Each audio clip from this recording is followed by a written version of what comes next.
Hey guys, this is James, the non-professional, back with another episode of Draw. And today we're doing the Incredible Hulk. So I've noticed it in my past, in the past videos and drawings that I've done.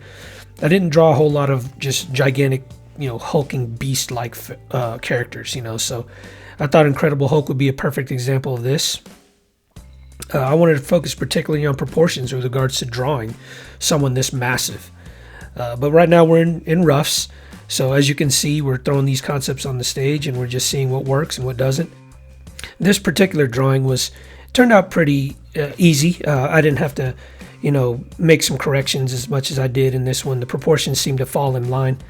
But the things that I want you to understand about proportions with drawing a gigantic character like this is that you're going to have broader, just thicker shoulders, and you're going to have a wider berth on the chest and the chest is going to be taller as well.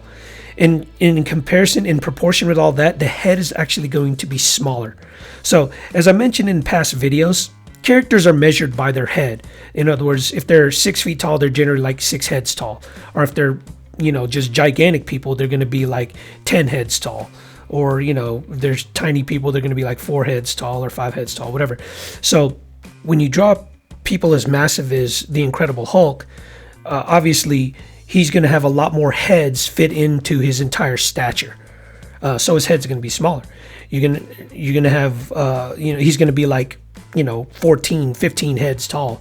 In this case, the one that I drew here, he's more about like 10 heads tall, 10, 11, 12 heads tall, somewhere around there.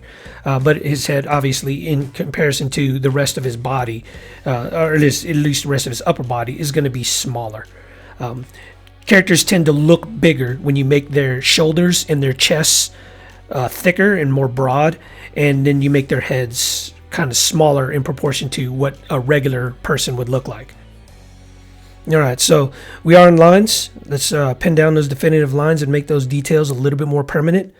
I put a lot of texture in the shoulder muscle, and I put a lot of texture in the chest muscle there because, it's a close-up drawing. And man, when you're drawing the Incredible Hulk, you want to draw him sort of rippling. A lot of times people put those veins all over him.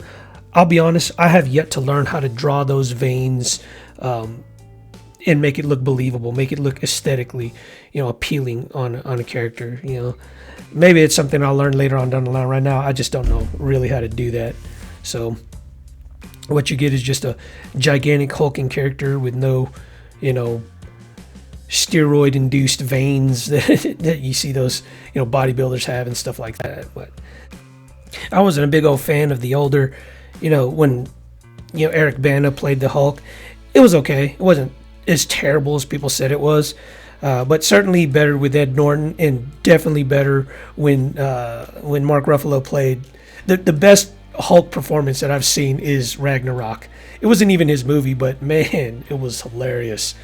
You see a Hulk, and when Hulk is green, he's incoherent. He's just angry and just tearing everything up, and he doesn't speak much, and he's just roaring basically most of the time.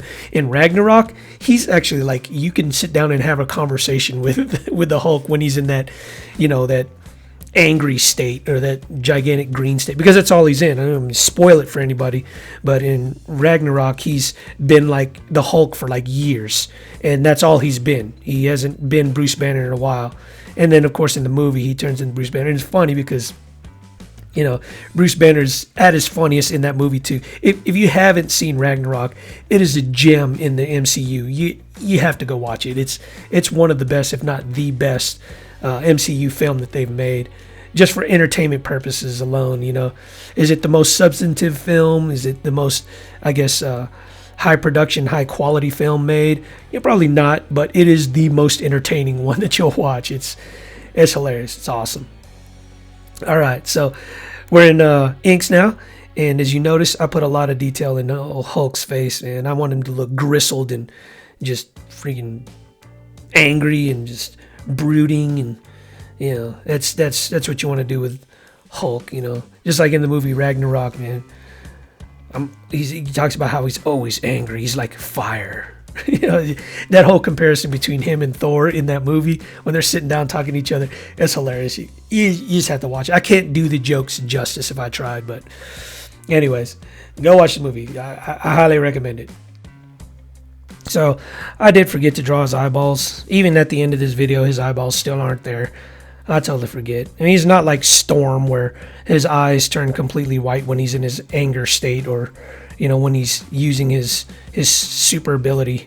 He actually has eyeballs, so don't forget to draw those in, even though I did. All right, so we're gonna draw some texture around the back there. There's a little hunchback there.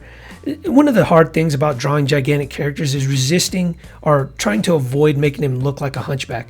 Because typically when you got giant characters like this, they're sort of stooped forward, and you want to draw that rippling muscle on the back, and it's hard sometimes to, you know, draw that rippling muscle without looking like a hunchback. You know, get the shoulder blade in there or something somehow. I don't know how you do that. And his hair, typically he has like when you see Hulk, he typically has like this, you know, smaller, I guess, tuft of hair on the top of his head. Like his head grew big, but his hair didn't. And I always thought that looked weird. It looked Frankensteinish to me, and I just didn't never like it. So I always draw him with a lot of hair. You know, I figure if his muscles grow, his body grows, his hair can grow with it. You know, his hair shrinks down again when he comes back to being Bruce Banner or whatever. I don't know. But typically when you see Hulk, his hair is in proportion to his head. Like his hair didn't grow. But anyways, I rambled on about a lot of goofy stuff, stupid stuff. Anyways, always remember your 3 P's: persistence, patience, perseverance. That's how you mature in any endeavor.